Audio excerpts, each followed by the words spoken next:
The first week of competitive tennis play saw the resurgence of a few top stars, as well as news of some absences of some big names at the year's first slam. The inaugural United Cup is complete, and I kinda have mixed feelings about it.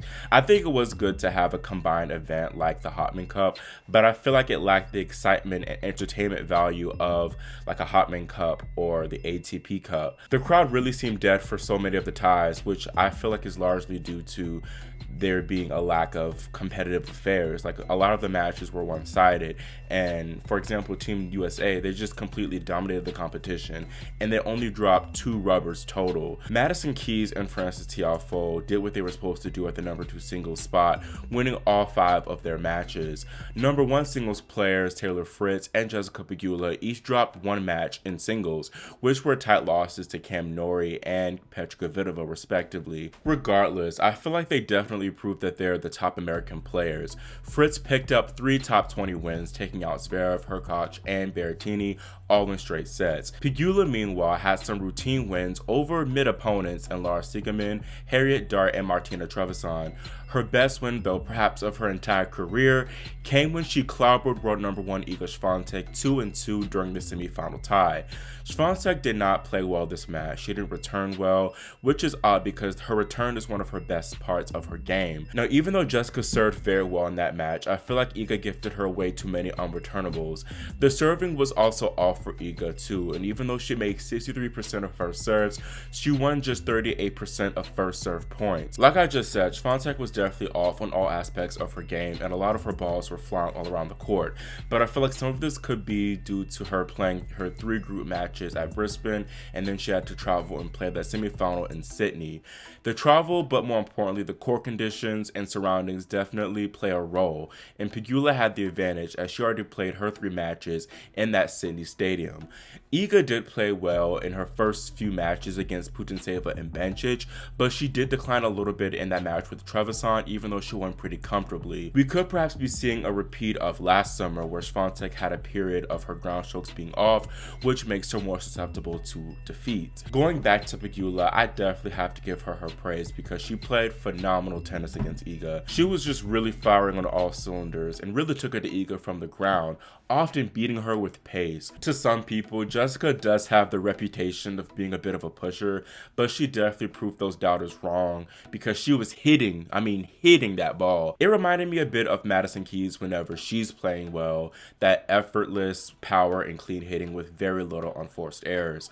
I think this win would be huge for Pegula's confidence because she lost 4 matches to Iga last year alone, and she also ended that 2022 season on a very poor note, losing all 6 of her WTA finals matches, singles and doubles included. I've always been a Jessica Pegula advocate because I feel like she just does everything pretty well, but that performance showed that she could take it to an even higher level. Now, some people have begun looking at Jessica as a bit of a favorite to take the Australian Open, and I feel like she definitely can if she maintains a somewhat similar level to what she showed here at the United Cup. Pegula is pretty consistent at the majors, and she made 3 slam quarterfinals last year, falling to the eventual champ / world number 1 in each of those 3 matches. She'll be the number 3 seed in Melbourne, which means that she won't face a top 4 opponent until the semifinals. Now, Jessica has never made a major semifinal, so it would be uncharted territory for her, and also just getting over the hump of making a slam semifinal could be difficult itself. Then too, even though Iga had that one bad match,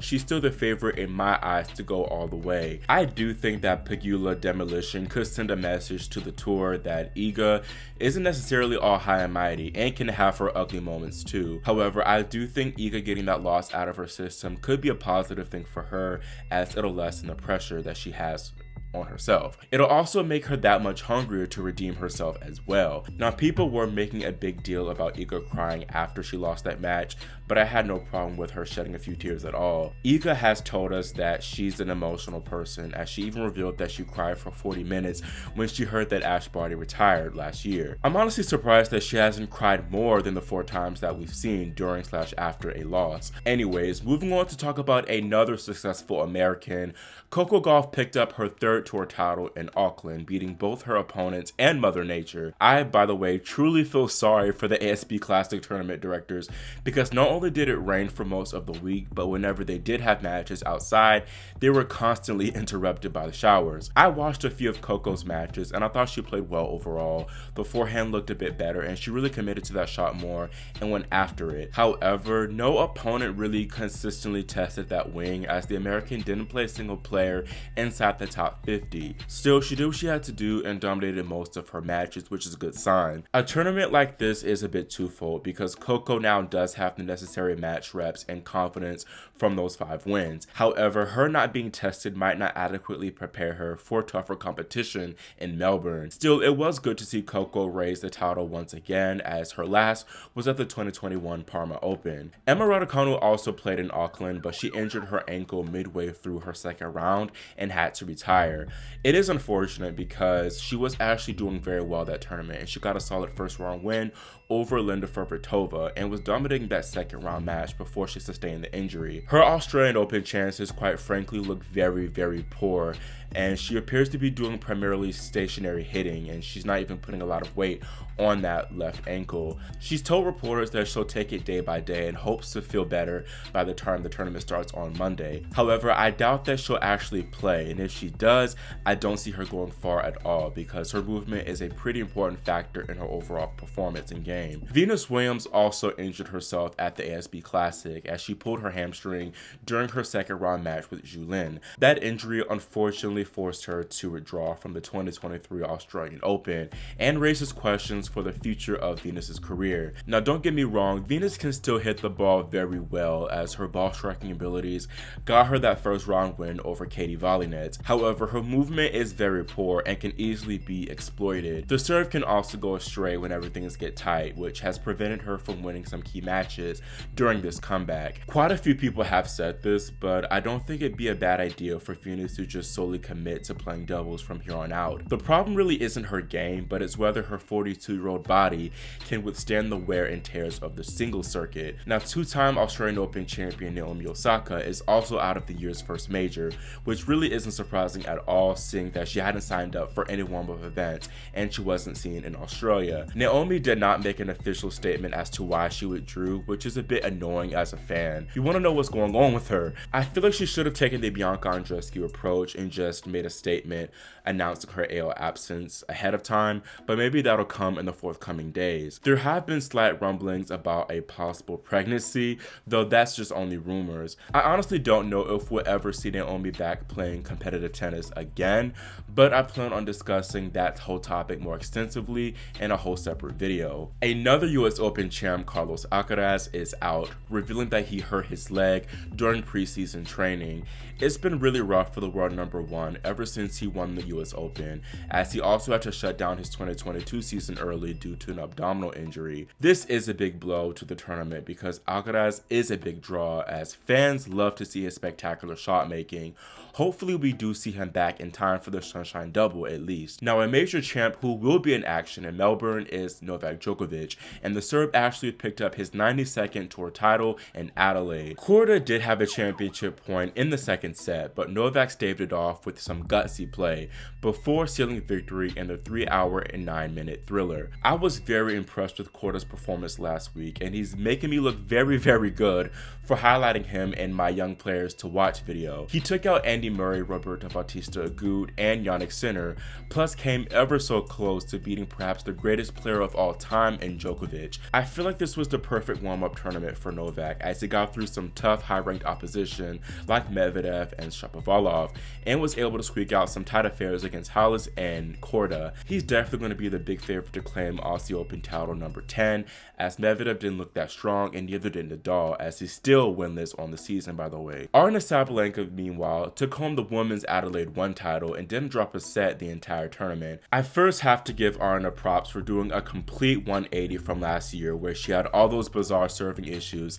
at the 2022 Adelaide tournaments. This year's tournament did not start well for her either, as she went down 1-5 to Ludmila Samsonova in her opening round match, and she saved 7 set points before storming to victory. Sabalenka was also tested by runner-up Linda Noskova, who I featured in my Rising WTA Players to Watch video. Noskova came through qualifying in Adelaide and beat Kasatkina, Azarenka, and Onstrabur to make her first tour final. She's currently ranked 56 in the world, but the Czech unfortunately missed the cutoff for direct entry into the Australian Open main draw, which means that she had to battle through qualifying. She sadly lost her first round match in qualifying, which is totally unfair and just sucks because Linda was definitely tired with all the tennis she played in that first week, having to play 7 matches total in Adelaide. Another woman who should not be playing in Australian Open qualifiers is Alicia Parks, whose ranking is also high enough for direct entry at the moment. Parks had the opposite dilemma than Noskova in that first week of play,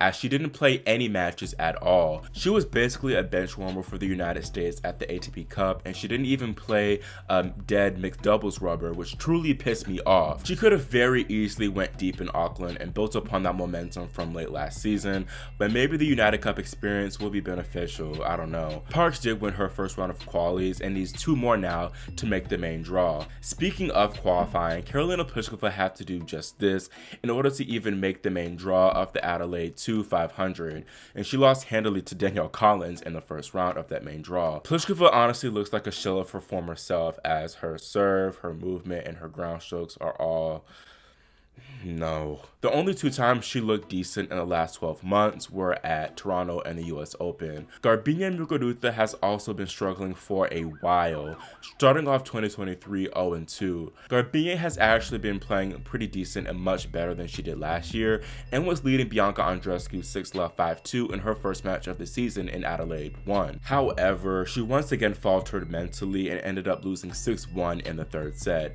Muguruza then drew Belinda Bencic at Adelaide 2 and lost a somewhat competitive straight sets match. Garbiñe should really take a step back and play some 250 events to get some wins over some easier opposition. She would have easily made the finals of Auckland, or at least would have gone deep in Hobart this week. My theory personally is that she's afraid of losing to a lower ranked woman, which could hurt her confidence 10 times more in her eyes than if she lost to a top 30 player. It's pretty much all mental for Muguruza at this point because the game seems to be there, but the results just are muted like her racket. That's all for this video, and let me know in the comments what you thought about the United Cup as a whole, and whether Pegula and even Coco have the potential to go all the way in Melbourne. Also, how do you feel about all these withdrawals, plus the floppings of Karolina and Garbiñe? Make sure you subscribe and click the notification bell so you're notified whenever I post new content. Thanks for watching, and I'll see you next time here on Grand Slam Tennis News Today.